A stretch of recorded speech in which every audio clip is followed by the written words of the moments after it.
Justin, I'm sure you celebrate every victory, but how do you assess this one? It didn't seem like offensively you had a very productive night, but you made plays when you mattered. Yeah, I mean, they're hard to come by. So we will celebrate a victory.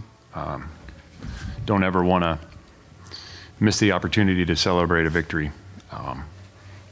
We have to play much better football moving forward in every phase of the game. That's obvious. And so, like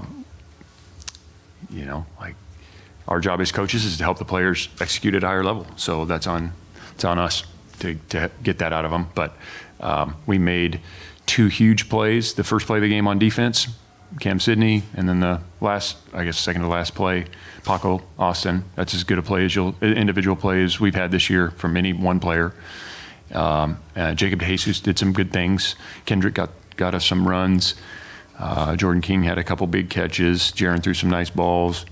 But we got to, there's just, 30, 40 plays in there in every phase of the total, offense, defense, and special teams combined, where it's like just doing your job with great effort. We can get much more accomplished than we did. So penalties were terrible. And we dropped the ball too many times on offense and defense a couple times. So, yeah, a lot to work on, and it's our job as coaches to get that out of our players. Thomas?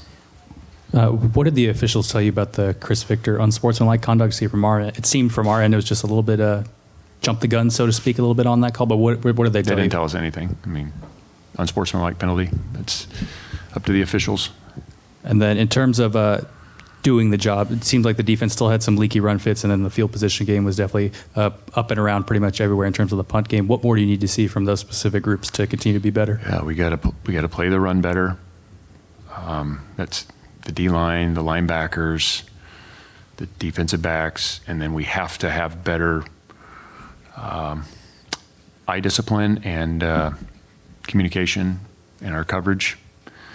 There's no two ways about it. So we either have to coach that part better, starting with me. I mean, I have a defensive background. We have to get that done with our players, or we have to, limit some of the things we're asking them to do so we can play at a higher level. What was the other thing you mentioned? The punt game? Yeah, punt game. We got to do a better job there. So we got to coach that better. We have to punt the ball better than we punted it. Jake? Yeah, can you talk about Paco's play in as much detail as you can?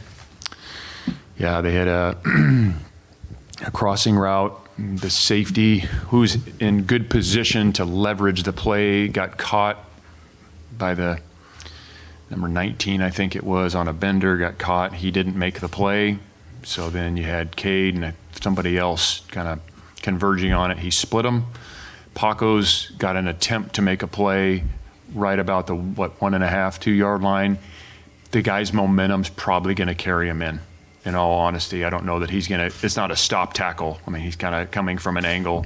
So really the only thing left is to attack the ball. And, we show those plays every week. And we drill turnovers and taking shots on the ball like everybody does. Everybody drills it, and we drill it too. And then we talk about it every Thursday in our FBI meeting. We showed a clip like that. I think the 49ers and the Rams had one. It was a D lineman. Similar play like on the goal line a couple weeks ago. Guy punched it out right at the goal line as the ball carrier is going to be going in the end zone. It's the same idea. I mean, that is an elite play. That's as good an individual play as we've had this season. Unbelievable play. So, whatever adjective you want to throw in front of it, that's what it was. So, what transpired to get Michael Luckhurst back on your roster? We're just trying to find ways to kick the ball further, or higher, or both. Ideally, both. But that's it. I mean, he had not been on the roster last year. Wasn't on the roster. Yeah, he was with us a couple of years ago. For those of you, he was here. He was our kicker. He ended up playing soccer there for a while, and we've had one of our kickers has been out, and Chase has been in there doing the best that he can, and Chase has done a really good job kicking field goals for us, and he knows kind of where his strengths lie, and we think highly of Chase. we just, the kickoff team and the field position thing is showing up big time. So we're just trying to find anybody that can help our team. And Michael was open to coming back. And so, yeah. When did he rejoin you? I guess it was over a week ago, maybe 10 days, something like that. Yeah. Actually, honestly, it was even a little before that. So, but there's an acclimation process they have to go through. So. Was he on the roster for Duke? Yeah, he wasn't able to play. Yeah, because there's a acclimatization period they have to go through. Yeah, but we're trying to kick it further and higher. Again, both is what we'd really like to have, so we kick in the end zone, but we'll take either of the two right now. Justin, how is Jaron? It looked like he got banged around quite a bit. He looked good in the locker room. I haven't heard anything from the trainers. So. You had to take him out for one play. Yeah. Mm-hmm. Anything else? Thomas?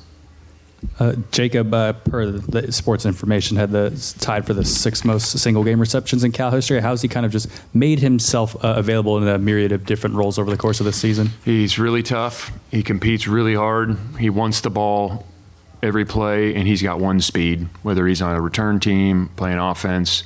And I think our offensive coaches do a really good job of we're trying to find as many ways we can to get positive yardage, and getting Jacob in the right matchup, getting him off the line of scrimmage, getting the ball quick, getting the ball down the field. Obviously, Jaron making the throws to get it to him, sweeping it to him. I thought the offensive staff did a heck of a job putting us in positions to make some really good plays. We have to execute those plays better. But Jacob got 13. Yeah, so that's pretty darn good. I thought Jordan King had a couple nice ones too. There's some great run looks too. Some light boxes. We just have to, we got to block them better and get loose a little more. We got to create some more offense with those looks that we're getting. Justin, the flip side of that was Tron and Mason Minnie weren't really much of things tonight. Was that them taking them out for you guys, or you just didn't find them? Tron, they traveled a guy with Tron. We saw some split safety coverage at times, which sometimes can, if they're playing a form of two or trail or something. So Tron saw a lot of bump. So some of those free release back shoulders. He had a chance, I think, on our sideline for a back shoulder. He had another one. So, we've been used to seeing him make a lot of those, and some of what they were doing gave Jacob more opportunities, and Jordan King, and Mason had some chances today. He didn't come down with the ball like he usually does, so he'll get back going again though. Coach, speaking of the back shoulders, it seemed like today there was a little less of those like 50-50 balls, like the deep shots from Jaron. Was that part of the game plan coming into the day, or was it more of just what the defense was giving you, more of those intermediate short passes? We did. We wanted to get some easy completions, so to speak. I don't know if there's any such thing, but like try to get some easy completions to be a part of the run game. And then we definitely had some vertical passes called. Again, some of the split safety coverage we were seeing took some of those away, and that's where you saw some of the in breaks. Like Jordan King hit a couple in breaking routes for big third downs. I think Jacob had one early on an in break, like a dig route for a big third and long. So, some of the coverage takes some of that away. Yeah. Anything else? Thanks. Thank you.